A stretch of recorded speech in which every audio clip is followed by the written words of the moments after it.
Hey guys, Adam Trigger here, wagertalk.com. We're back with another conference preview, and I got a very special guest today. My friend Kyle Cruz, Tarleton State, play-by-play broadcaster. I met him when I was down in Stevensville. We became friends, and he's been gracious enough to take some time out of his very busy day because he's coming to us live from this tournament that we're going to talk about from Las Vegas. Kyle, welcome aboard. Can't wait to chat with you, and just introduce yourself to our listeners quick. Adam, I appreciate you having me on and appreciate the entire Wager Talk family. I have the privilege of getting to work at Charlton State. I'm the voice of the men's basketball program. I'm getting to pinch hit this week, I should say, for the women, which is exciting. They picked up a big one yesterday. And, just blessed to be a Texan another day. And I think we've adopted Adam into Texan Nation, which we gladly have welcomed him into the brotherhood. Yeah, I got to make sure the camera can see it. I'm wearing my Tarleton State purple right here.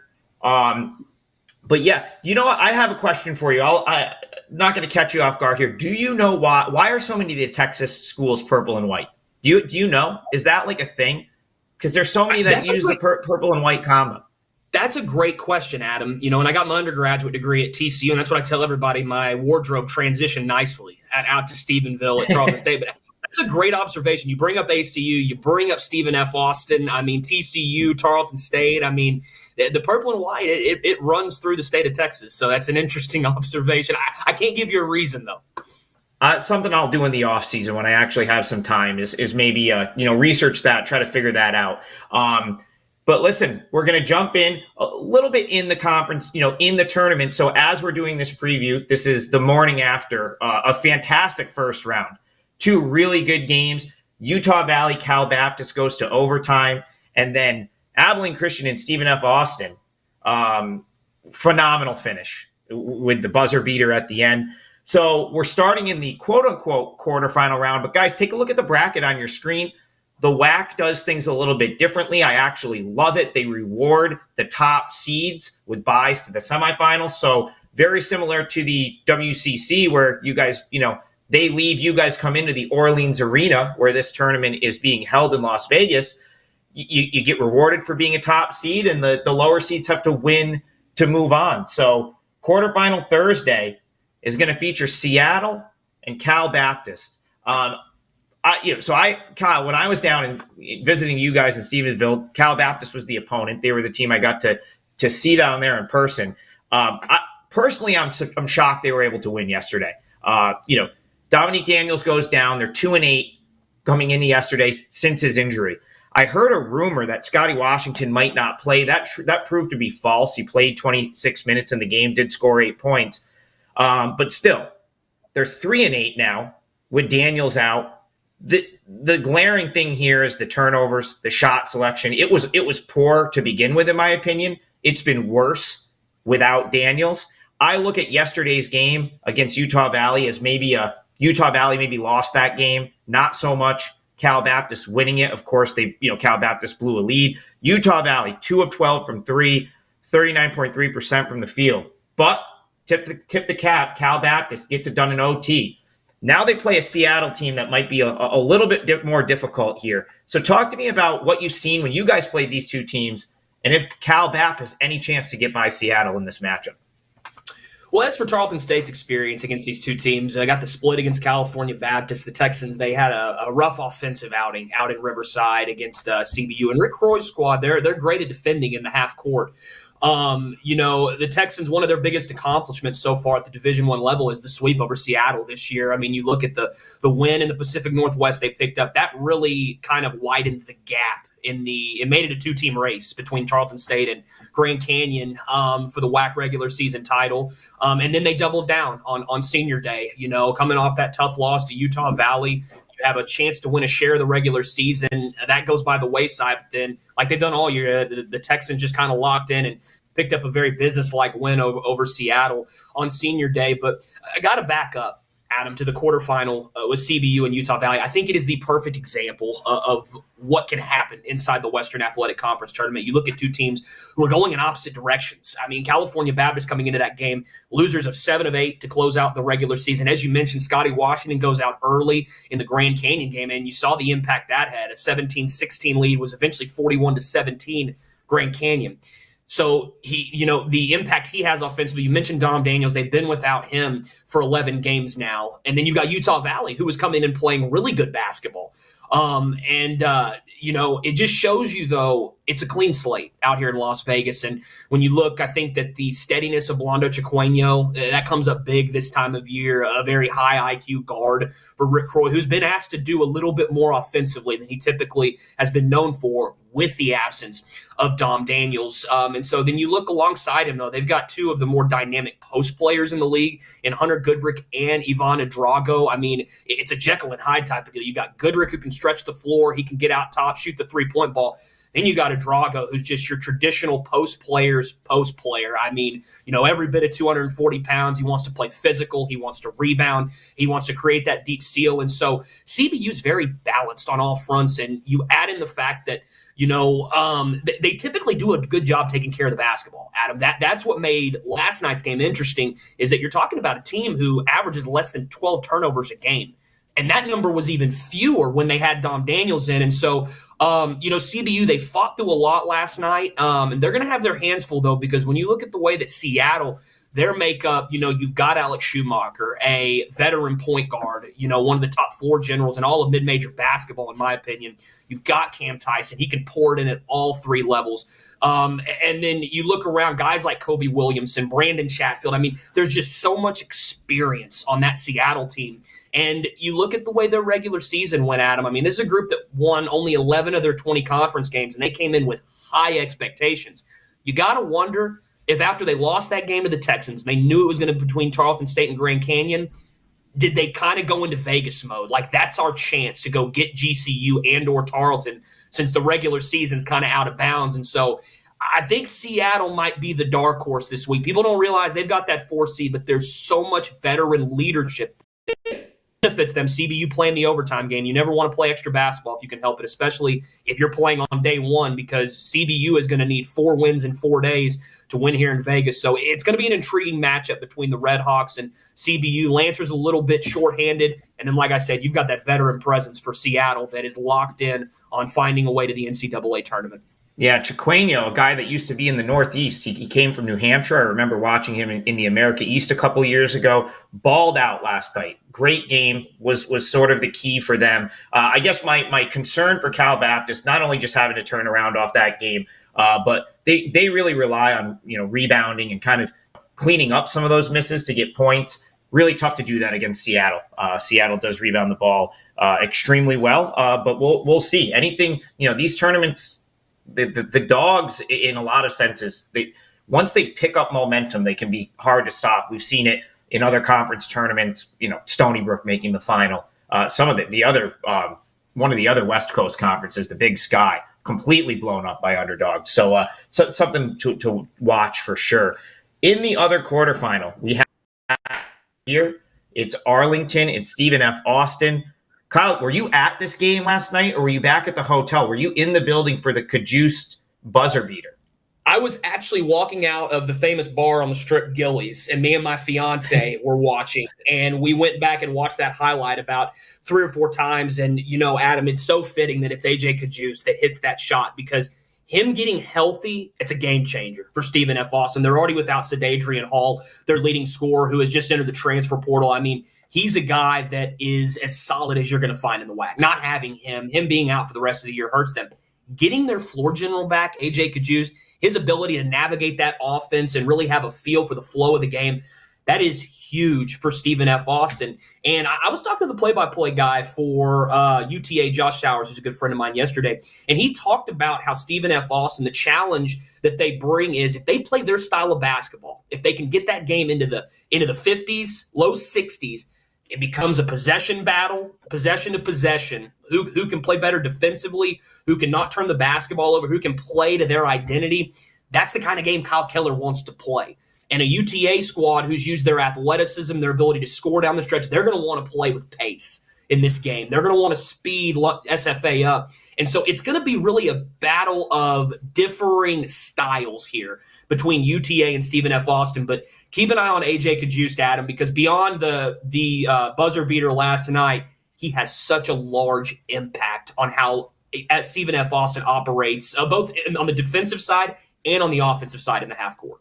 Yeah, huge to have him back. Of course, Kajus missed the entire month of February. I believe he's been back now for 3 games. No question. I think it's actually probably, Stephen F. Austin maybe a little bit undervalued as far as the market is looking at them because he was out for so long and he's so important to that team, especially without Hall. On the thing I think might help Texas Arlington here a little bit and what sort of made me lean toward them maybe getting through in this game is the fact that Stephen F. Austin was in an absolute war last night. You talked about the physical style. You talked about them wanting that, but that having to go through that battle and of course win a game and with the emotional sort of ending that you had there can make it a little bit difficult to turn around. Of course, Texas Arlington, they're another Utah Valley where they kind of went off to finish the season 7-1 in their final 8 games. The only loss will take us to the team that they would play if they win, and we want to make sure they get their due on this show, the Tarleton State Texans. So Arlington, 7-1 to close out the season, the one loss. Charlton State went in there and won as an underdog, 80-78. So, Kyle, I'm going to give the floor to you here. Talk to us a little bit about this Tarleton State team, maybe, how this team kind of took off under Coach Joseph Jones, who, of course, went 21-6 since, kind of stepping into the role of interim head coach. Who do you guys, do you have a preference of who you see in the semis? And, what are the pros and cons of both potential matchups here?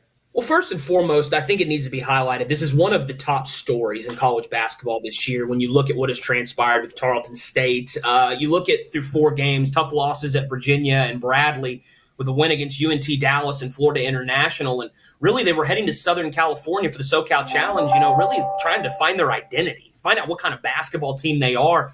And then you get the news, Billy Clyde Gillespie is out due to medical circumstances. And so Joseph Jones, former post player of his at Texas A&M, 4th-year assistant, he's a member of the A&M Hall of Fame. I mean, Joe knows ball. And this is somebody who I don't think the casual fan or observer would have thought could do this kind of a job. But if you know Joe and you understand he knows the game intricately. And keep in mind, he's learned from Billy Clyde all this time, the system, the success they had at Texas A&M. He's a professional player. And then he's come over to Charlton State and he's watched the same system get implemented. And so I think Joe deserves, a ton of credit. WAC Coach of the Year, deserving so. The kids have responded greatly to him. And what a lot of people don't realize, Charlton State was a very successful Division II basketball program. Charlton State has more conference wins this year than they ever did as a D2. And in the 4th year of a Division I reclassification, with the event center's coming, but the lack of facilities, you're behind in a lot of areas that you're trying to catch up as a reclassifying institution. For Joseph Jones to roll his sleeves up and to do this kind of job and to have the Texans with the double bye, an opportunity to win tomorrow and get into the Western Athletic Conference Tournament Championship, I mean, it's hard to put into words. It really is. And, chances are somebody is going to be very fortunate wherever he gets the opportunity to be a head coach for the first time because his leadership, I mean, it's been second to none this year, and I would argue across the country with what hand he was dealt and how he kind of had to operate and navigate through this season. But as far as the matchup tomorrow, I think that, Adam, it's very much a cookie-cutter answer to this, but I honestly think that Charlton State is just ready to play against somebody else. It was a bitter pill to swallow, losing that game to Utah Valley, a chance to be co-champions with Grand Canyon. You could tell the guys took it hard. This Ja'Cory Smith, Keandre Gaddy, Lou Williams, Adam Musa, those seniors have poured so much into it. The younger guys have played such a large role. But it's like I said earlier, they bounce right back. Very businesslike. They defeat a quality Seattle team at home. They do it on senior day in front of their home crowd. And it's like I talked to Ja'Cory Smith. He talked about it. There's an extra hunger now, I think, of this team. They didn't accomplish what they wanted in the regular season to win 2 games out here in Las Vegas and make history. That being said, it's going to be 2 very differing styles, as I said, that Tarleton State could get. You've got Stephen F. Austin, who's going to try to play the slow down, half court, possession-to-possession type. And UTA, like you said, winners of 7 of their last 8, they want to get the ball and go. They want to get the ball in the hands of Mekhi Williams, Phillip Russell, Dejuan Gordon. They want to let their guys cook, and they have been over the last month. Williams being the newcomer of the year inside the WAC, Phillip Russell getting 6th man in the conference. UTA is a huge challenge if that's who it is, but as I said, Stephen F. Austin, that's going to be a big challenge as well. It'll be an in-state rivalry no matter who you get. as far as who I think Texan Nation would lean towards, and Adam, not even specifically Texan Nation, I think any basketball fan that would be sitting in this, you'd probably want SFA, because then you're getting them on their third game in 3 days. I mean, you take all the facts out that UTA, the energy they've shown over the last 6 weeks, their ability to create on the offensive end, they've been great defensively. Those all cause problems. But really, I think it's just a longevity issue. The further you get into this, that was the point I made about California Baptist earlier. The legs start to get a little heavy when you've been playing multiple games in multiple days. So I think Texan fans would probably lean towards SFA. But I'm going to tell you right now, the guys in uniform, they're just ready to play at 8:30 tomorrow here, which I guess would be 11:30 back east for y'all. And so it's going to be a fun one out here in WAC Vegas for the Texans. So, Kyle, normally in the other semifinal, normally a team like Tarleton would root against the 1 seed, right? Like you'd want the matchup more favorable in the final.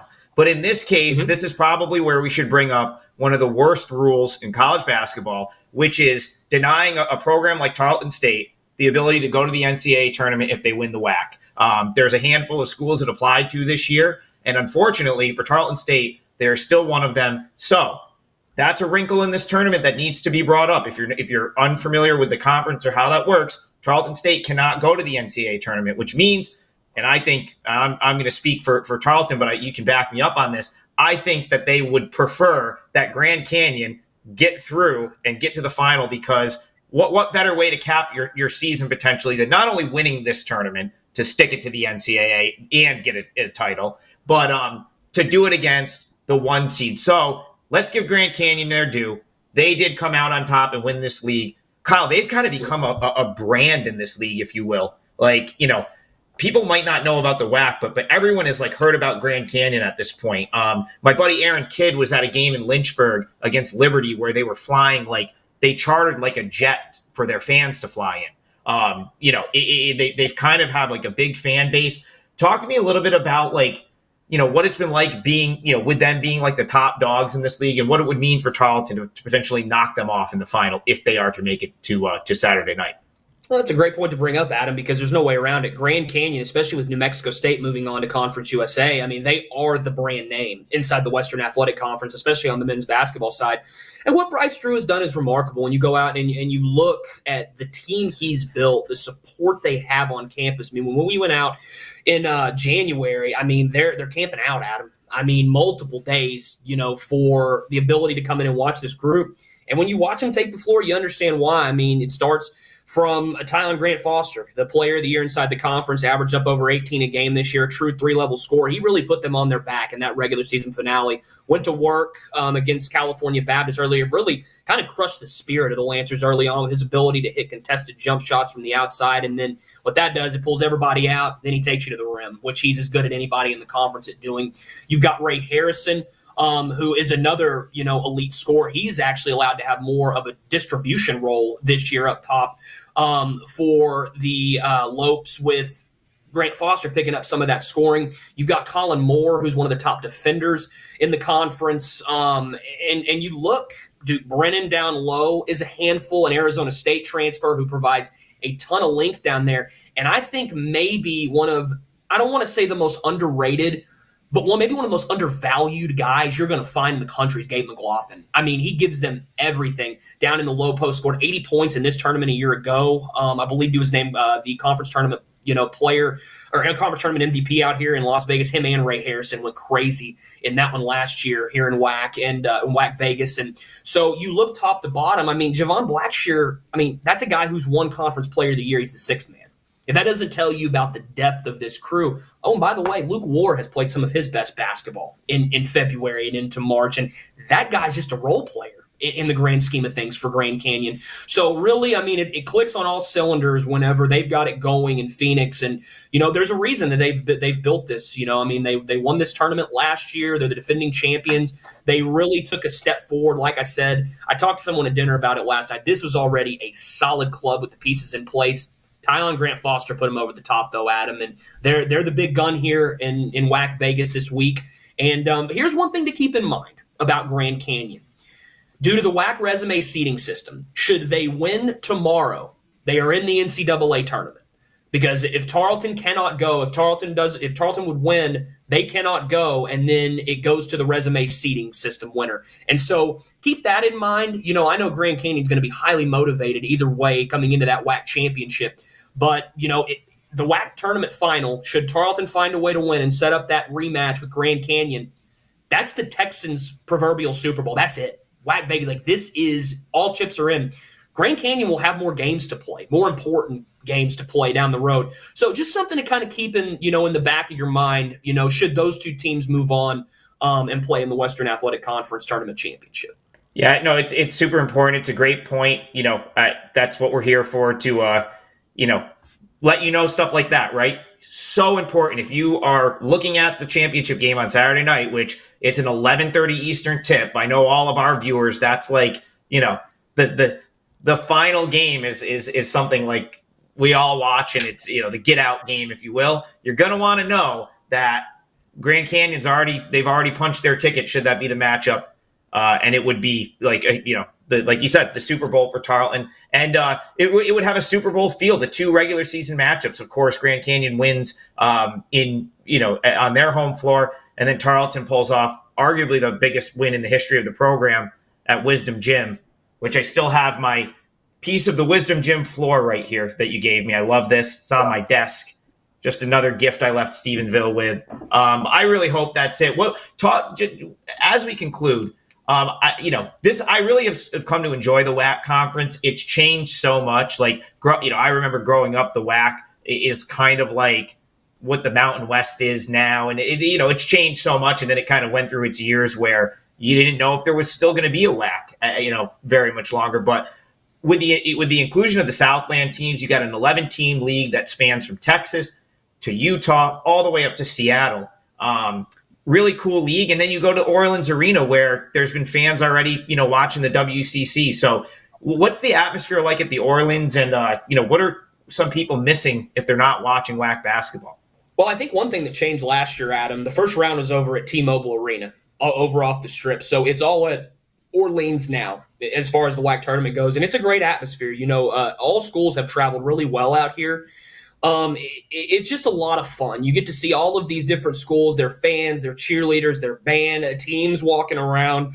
WAC really takes over Orleans Arena for these 3 days. And you talk about the rich history of this league. When I was growing up as a TCU fan, where I went to school at, back in the day, this was one of the premier basketball conferences. Billy Clyde Gillespie, our head coach now, he was an assistant for Bill Self at Tulsa in the late 90s in the WAC. You got Jerry Tarkanian, who was outstanding.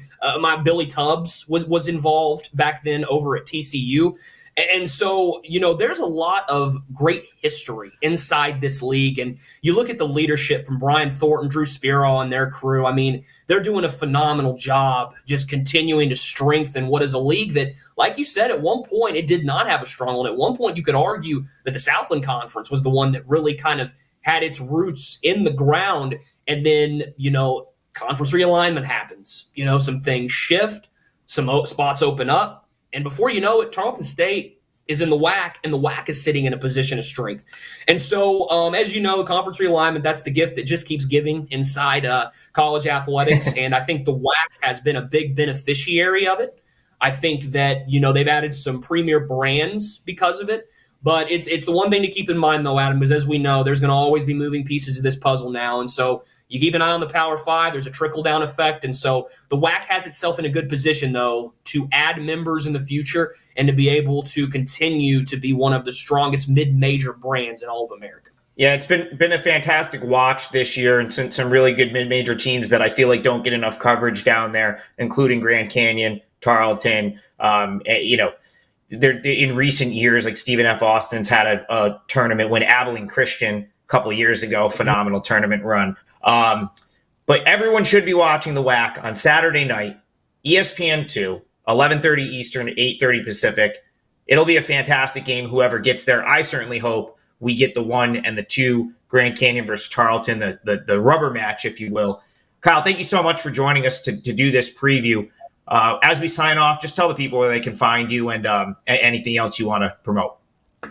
Yeah, you see my Twitter handle right there. Feel free to give me a follow. Go to tarletonsports.com. I don't want to promote myself. I want to promote one of the up and coming mid-major brands in America. Go to tarletonsports.com. Keep up with everything going on inside Texan athletics.